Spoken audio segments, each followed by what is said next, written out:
அன்பான இனிய உறவுகளே, கல்யாணத்துக்கு சம்மதிச்சிடுறாங்க காயத்ரியும். ஆனால் இங்கே சிந்து சிவா இவங்களுக்கு இருந்த 4 பேருக்குமே, பைரவி, ஆறுமுகம், இவங்க எல்லாருக்குமே இந்த கல்யாணத்தில் இஷ்டம் இல்லை. அன்னபூர்ணி சொன்னால் சட்டம் தானே, அதை நாட்டாம தீர்ப்புல யாருமே மாற்றி போட முடியாது. சரி, என் பிள்ளை சம்மதிச்சிட்டா.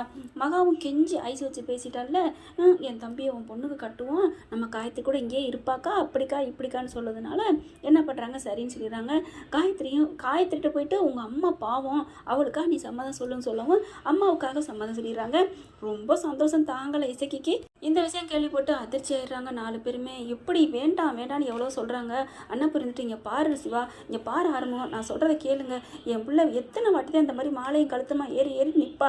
வேண்டாம், என் பிள்ளைக்கு இப்படி ஒரு கல்யாணத்தை நான் நடத்தியே தீருவேன். என்ன பண்ணுறது, எது நடக்குதோ அது நடந்துட்டு போகட்டும், என் பிள்ளைக்கும் இசைக்கும் கல்யாணம் நடக்கட்டும் அப்படிங்கிறாங்க. அம்மா ப்ளீஸ்மா, கொஞ்சம் பொறுமையாக இருக்குமா, நாங்கள் தேடுறோம் அப்படின்னு சொல்லிட்டு எல்லாரும் தேடுறாங்க. டேய், அவன் தான் காணுமேடா, ஓடி போயிட்டேன்டா, அப்புறம் என்ன பண்ணுறது அப்படிங்கிறாங்க. இல்லை, அவர் இங்கே தான் இருப்பார் அப்படின்னு இங்கே பைரவியும் சிந்துவும் அடித்து சொல்கிறாங்க. இங்கே பாரு, என்னத்துக்கு நீ இப்படி வாழ்க்கை கெடுக்க பார்க்குற, பாவம் காயத்ரி, இந்த கல்யாணம் மட்டும் நடக்கலைன்னா பாவம் இல்லையா அப்படின்னு சொல்லிட்டு மகா பார்த்தா பயங்கரமாக ஏற்றி விட்டுட்டுருக்கு. வேறு வழியே இல்லை, அன்னபூர்ணி சொல்லிடுறாங்க. சரின்னு சொல்லிட்டு, டே போய் ட்ரெஸ் எல்லாம் மாற்றிட்டு வாடா அப்படின்னு மகா தம்பியை சொல்லிடுது. ஓகே சொல்லவும் இங்கே பொண்ணு அழுதுகிட்டே வேறு வழியெல்லாம் பண்ணிகிட்ருக்கு. ஆனால் இங்கே பார்த்தீங்கன்னா என்ன பண்ணுறாங்க, சிந்துவும் பைரவியும் டிடெக்டிவ் வேலையில் ஆரம்பிக்கிறாங்க. என்ன பண்ணலாம், இது கண்டிப்பாக எனக்கு என்னமோ மகா அப்படியே ஒரு மாதிரியாக ஜாடையில் பேசுதான் ஆரம்பத்துட்ட நம்ம இசக்கியை பார்த்து, என்ன இதுங்க ஏன் இப்படி ஒரு மாதிரியாக பேசுதுலே, இதுங்க ஏதோ ஒன்று பண்ணுதுங்கன்னு நினைக்கிறேன், என்னன்னு புரியலை, கண்டுபிடிக்கணும் அப்படின்ட்டு இருக்காங்க. அடுத்து பார்த்தா எல்லாருக்கும் கூல்ட்ரிங்க்ஸ் கொடுத்துட்ருக்காங்க. எல்லாரும் அமைதியாக இருங்க, கொஞ்சம் கூல்ட்ரிங்க்ஸை குடிங்க, கொஞ்சம் நேரத்தில் கல்யாணம் நடக்கும் அப்படி சொல்லி அமைதியாக்குறாங்க. ஏன்னா கூல்ட்ரிங்க்ஸ்லாம் ரெடி பண்ணி வச்சுருந்தாங்க இல்லையா, வீணாக பெறக்கூடாது, எல்லாருக்கும் கொடுத்துட்ருக்காங்க. இங்கே சிந்து தாங்க எல்லாருக்கும் சப்ளை பண்ணுது. இங்கே பைரவி என்ன பண்ணுது, இப்போ என்ன பண்ணுறது, இரு பொறுமையாக இரு, தேடுவோம் அப்படின்ட்டு இவங்களுக்கு டவுட் வந்துருச்சு. எசைக்கு தான் ஏதோ பண்ணியிருக்கணும் அப்படின்ட்டு. டாக்டரே, இது கண்டிப்பாக உங்கள் மாமாவும் உங்கள் அம்மா பண்ண வேலை தான் அப்படிங்கிறாங்க. நீ சும்மா ஏதாவது சொல்லாத அப்படிங்கிறாரு. அடுத்து ஒரே ஒரு கூல்ட்ரிங்க்ஸ் இருக்குது, அதை அப்படி கொண்டுகிட்டு வருது. என்ன பண்ணலாம் ஏது பண்ணலாம் அப்படின்ட்டு கீழே பார்த்தா மகா அப்படி பதுங்கி ரூம்குள்ளே போகுது. ஏன் இந்த அம்மா போகுது, அத்தை எதுக்கு அப்படியே, அதுவும் இந்நேரத்தில் போகணும், அங்கே நின்று ஆளு அப்படின்ட்டு பின்னாடியே ஃபாலோ பண்ணிட்டு போய் என்ன பேசுகிறான்னு கேட்குறாங்க. கேட்கல பார்த்தீங்கன்னா, இங்கே பாடுறா இசைக்கு, சீக்கிரம் ட்ரெஸ்ஸை மாற்றிட்டு வந்துரு, யாராவது வந்து கல்யாணத்தை நிறுத்திவிட போகிறாங்க, எப்படியாவது ஏதாவது பண்ணிட்டு டக்குன்னு தாலியை கட்டினா தாண்டா இந்த வீட்டுக்கே ராஜா அப்படி இப்படின்னு சொல்லுது. அட பாவீங்களா, தாலி கட்டுறதுக்கு இவ்வளோ குறியாக இருக்காங்களே, அப்போ இவங்க தான் இதெல்லாம் பண்ணாங்களா, மாப்பிள்ளையை எதுவும் கடத்தி இது வச்சுருக்காங்களா அப்படின்னு நினச்சிட்டு இருக்கல, படக்குன்னு இந்த பிள்ளை வந்துடுதுங்க. வெளியில் கதை திறந்துட்டு கிளம்பி வாடான்னு சொல்லிட்டு வந்தோன்னே சிந்துவை பார்த்தேன். ஏய், நீ என்ன இங்கே பண்ணிகிட்ருக்க, டக்குன்னு என்ன பண்ணுது, கையில் கூல்ட்ரிங்க்ஸ் இருக்கா, இல்லாத மாப்பிள்ளைக்கு கூல்ட்ரிங்க்ஸ் கொடுக்க சொன்னாங்க, அதான் கொண்டு வந்தேன் அப்படிங்கிறாங்க. கூல்ட்ரிங்க்ஸ் கொண்டு வந்தால் கதவை தட்ட வேண்டியதானே, இப்போ தான் அத்தை நான் வர்றேன், நீங்களும் கதவை தட்டிட்டீங்க, திறந்துட்டீங்க அப்படிங்கிறாங்க. சரி போய் இங்கே வச்சுட்டு வா அப்படிங்கிறாங்க. சரிங்க அத்தை அப்படின்னு சொல்லிட்டு போயிட்டு என்ன பண்ணுது, இப்படி பார்க்குது. இவ்வளோ பெரிய கல்யாண மண்டபத்தில் இவன் மட்டும் ஏதோ பண்ணியிருக்கிறான், எங்கேயாவது மாப்பிள்ளையை ஒழிச்சு வச்சிருப்பானான்ட்டு அங்கிட்டு இங்கிட்டு பார்க்குது சிந்து. ஆனால் மாப்பிள்ளையை காணுங்க. பார்த்தா கூல்ட்ரிங்க்ஸ் அங்கேயே வச்சிடுறாங்க. நான் கூல்ட்ரிங்க்ஸ் இங்கேயே வச்சுட்டேன் அப்படின்னு சிந்து சொல்ல, சரி போ அப்படிங்கிறாங்க. கரெக்டாக என்ன பண்ணுது சிந்து, தன்னோட மொபைலில் ரெக்கார்டை பதிஞ்சு அங்கே ஒரு ஓரத்தில் வச்சுட்டு வந்துடுதுங்க. அடுத்து வெளியில் வந்ததுக்கப்புறம் என்ன பண்ணுது, இங்கிட்டு வந்ததுக்கப்புறம், டாக்டரே நான் ஒரு நல்ல ஐடியா பண்ணியிருக்கேன், என்ன பண்ணியிருக்க அப்படின்னு கேட்குறாங்க. உங்களை நம்பி சொல்லலாமா டாக்டரே, நீ ஏதாவது என்கிட்ட திட்டிக்கிட்டே இருக்கிற. சரி, நான் ஒன்றும் செய்யலை சொல்லு. நான் இந்த மாதிரி உங்கள் மாமா மேலே எனக்கு ஒரு டவுட் இருக்குது, அதனால் அந்த ரூமுக்கு போனேன்னா, என்ன பண்ண, அவர் எதுவும் பண்ணிட்டியா, ஐயோம்மா ஏன் டாக்டரே, நான் என்னோட மொபைலை அங்கே வச்சுட்டு வந்திருக்கேன் அப்படிங்கிறாங்க. அங்கேயாண்டி இதை வச்சுட்டு வந்தேன் அப்படிங்கிறாங்க. சும்மா இரு டாக்டரே, எப்படியாவது ஏதாவது பேசுவாங்கல்ல, அதை கண்டுக்கத்தான். அவன் பேசாமல் ட்ரெஸ்ஸை மாற்றிட்டு வந்துட்டான், என்ன பண்ணுவேன் அப்படிங்கிறாங்க. ஐயோ ஆமல்ல, எனக்கு இது தெரியாமல் போச்சேன் டாக்டரே அப்படிங்கிறாங்க. மக்கு இப்போ என்ன பண்ணலாம் அப்படிங்கிறாங்க. சரி, அவங்க பேச வைக்கிறதுக்கு நம்ம ஐடியா ஏற்படுத்தி கொடுப்போம் டாக்டரே. ஐடியாவை என்ன பண்ண போகிற அப்படிங்கிறாங்க. இருங்க அப்படின்னு சொல்லிட்டு வேகமாக உங்கள் அம்மா தான் ஆயுதம் அப்படின்ட்டு, வாங்க நீங்களும் வாங்க அப்படிங்கிறாங்க. நான் வரலப்பா சாமி அப்படிங்கிறாரு. சரி போங்க டாக்டரே அப்படின்ட்டு, அத்தை அப்படிங்கிறாங்க.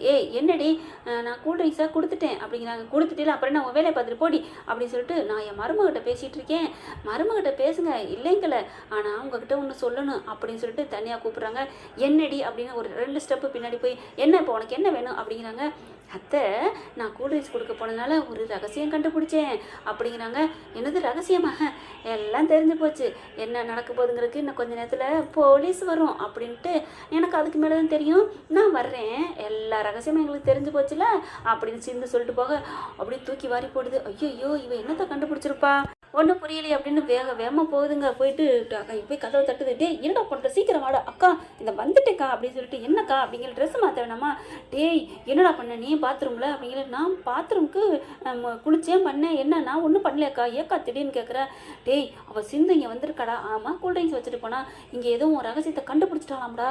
நீ யார்கிட்ட எதுவும் பேசுனியா. அக்கா நான் பேசவே இல்லைக்கா, கொஞ்சம் நேரத்துக்கு முன்னாடி பேசினதான். அதெல்லாம் அந்த ஆளை ரெடியாக வச்சுட்டேன். எங்கேடா வச்சுருக்க.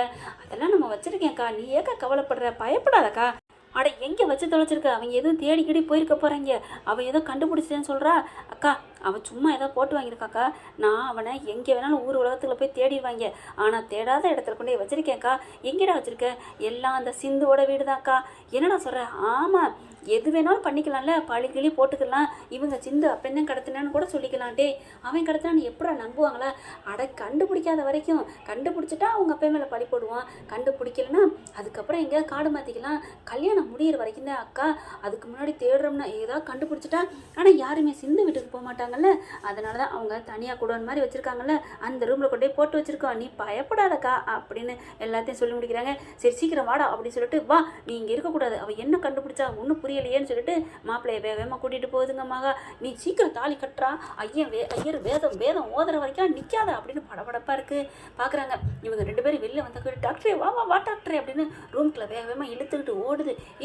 மெல்ல அப்படிங்கிறாரு. டாக்டரே இந்த நேரத்துலலாம் மெல்லன்னு சொல்லலாமா, அதெல்லாம் ஒரு உச்சக்கட்ட நேரம், ஸ்பீடாக இருக்குன்னு, வா டாக்டரே அப்படின்னு சொல்லிட்டு உள்ளே குட்டி போகுது. ஐயோ அப்படின்னு சொல்லிட்டு போகையில் வேகமாக எழுதுட்டு போகிறேன்னு தொபக்கடின்னு 2 விழுகுது. அப்படியே போய் கட்டில் விழுகுதுங்க.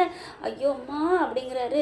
என்ன டாக்டரே நீ சும்மா சோப்பலாங்க இருக்கிற, எந்திரி டாக்டரே அப்படி சொல்லல. ஏய் நான் எப்படி எந்திரிக்க முடியும், நீ தாண்டி விழுந்திருக்க, நான் இங்கே விழுந்திருக்கேன், நீ தான் டாக்டர் விழுந்திருக்க, நான் உன் மேலே விழுந்திருக்கேன், ஆனால் நீ பாரு உன் காலும் கையும் ஏன் மேலே இருக்குது, எடு அப்படிங்கிறாரு. ஓ சாரி டாக்டரே, தெரியாமல் கட்டி பிடிச்சிட்டேன் டாக்டரே அப்படின்னு சொல்லிட்டு கையங்காலம் எடுத்துட்டாங்க. சரி தாலி கட்டாங்காட்டி ஏதாவது எடுக்கணும், சீக்கிரம் என்ன பேசியிருக்கான்னு பார்ப்போம் அப்படிங்கிற. கண்டிப்பாக பேசியிருப்பாங்க. உங்கள் அம்மா கிட்ட உங்கள் மாமா கொட்டியிருப்பாரு பாருங்களேன், இந்த சிந்து சொன்னால் சரியாக இருக்கும். ஆமாம்மா நீ எல்லாமே சரியாக தானே பண்ணுற, அடுத்தவங்களுக்கு தானே சரி இருக்காது. டாக்டரே அதை விட்டுரு டாக்டரே அப்படின்னு சொல்லிட்டு ஃபோனை எடுத்து பார்க்குறாங்க.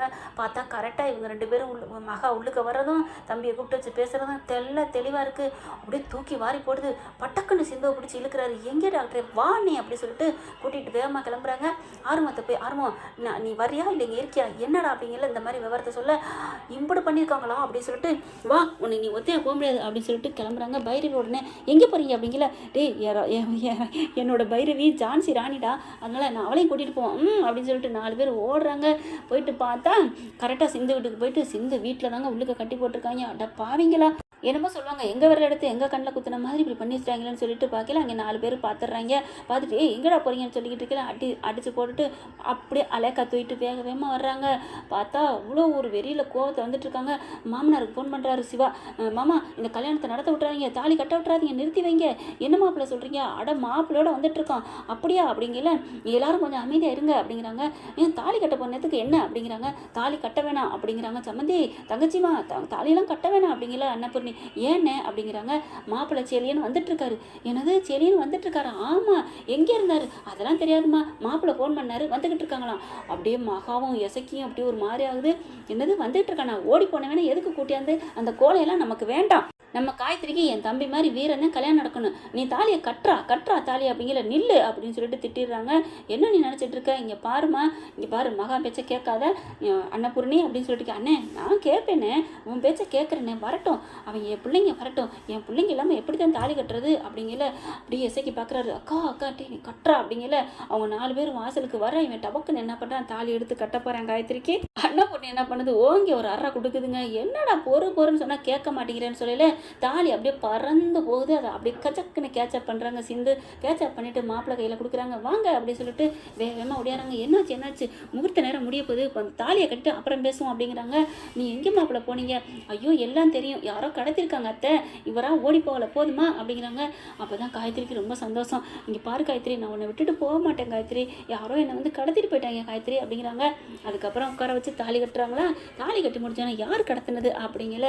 இதோ தாலி கட்டுற ஆளை 4 குடும்பம் கொடுக்குறேன் அப்படின்னு சொல்லிட்டு அட்டி சிவா என்ன பண்ணுறாங்க, மாமனை அடிக்கிறாங்க. டேய் அவனை ஏன்டா அடிக்கிற அப்படிங்கிற, அவன் மாமனா பண்ண வேலை என்ன வேலை தெரியுமா அப்படின்னு சொல்லிட்டு மாப்பிள்ளையை கடத்தினதே இவர் தான் அப்படின்னோடனே மகா என்ன பண்ணுது, டேய் இசைக்கு நீயா பண்ணுன அப்படிங்கல. அக்கா உனக்கு தான் தெரியுமேங்கிற மாதிரி பார்க்க சொல்லி கொடுத்தாத, என்னை காப்பாற்று, நான் இருந்தால் தான் ஒன்று இந்த வீட்டில் வச்சுக்க முடியும் அப்படிங்கிற மாதிரி ஜாடியில் சொல்ல, ஐயோ மன்னிச்சிருங்க, எனக்கு காயத்ரி மேலே ரொம்ப நாளாக இஷ்டம், அதனால தான் இப்படி பண்ணிட்டேன், என்னை மன்னிச்சிருங்க அத்தை அக்கா அப்படி இப்படின்னு நம்மடியே மழுப்புறாங்க. அப்படி உடனே அன்னபூரணிட்ட போயிட்டு தங்கச்சி மகா என்ன பண்ணுது, அக்கா என்னை மன்னிச்சிருக்கா, என் தம்பி இப்படி பண்ணதுக்கு நான் என்னக்கா பண்ணுவேன், அவனை மன்னிச்சிருக்கா, பெருந்தன்மையாக விட்டுருக்கா, ஏதோ அவன் என்ன பண்ணான், கல்யாணம் பண்ணுங்கிற ஆசையில் தானே பண்ணியிருக்கான், கல்யாணம் பண்ணிட்டு நம்ம வீட்டிலே ராணி மாதிரி நம்ம பிள்ளைய வச்சிருந்திருப்பான், நீ தான் ஒத்துக்கல, விடுக்கா பாவங்கா அப்படின்னு மன்னிப்பு கேட்குதுங்க. அடுத்து பார்த்தா நம்ம காயத்ரி தான் கல்யாணம் முடிஞ்சிச்சுல, அப்புறம் என்ன அப்படிங்கிறாங்க, அப்படியே பார்க்குறாங்க, போ உன் தம்பி அப்படி கண்ணு முன்னால் நிற்க வேணாம் போ சொல்லு அப்படிங்கிறாங்க. அதுக்கப்புறம் சிந்து சிவா பார்க்குறாங்க, சிவா நீ தான்ப்பா இது எல்லாத்துக்கும் காரணமா, ஐயோ நான் இல்லை சிந்து தான் எல்லாத்துக்கும் காரணம், அவன் மட்டும் கண்டுபிடிக்கலன்னா என்ன ஆயிருக்கும் அப்படிங்கிறாங்க. எப்படிம்மா கண்டுபிடிச்சாலும் வேணாம் விடுங்கம்மா பெரியம்மா அப்படிங்கிறாரு சிவா.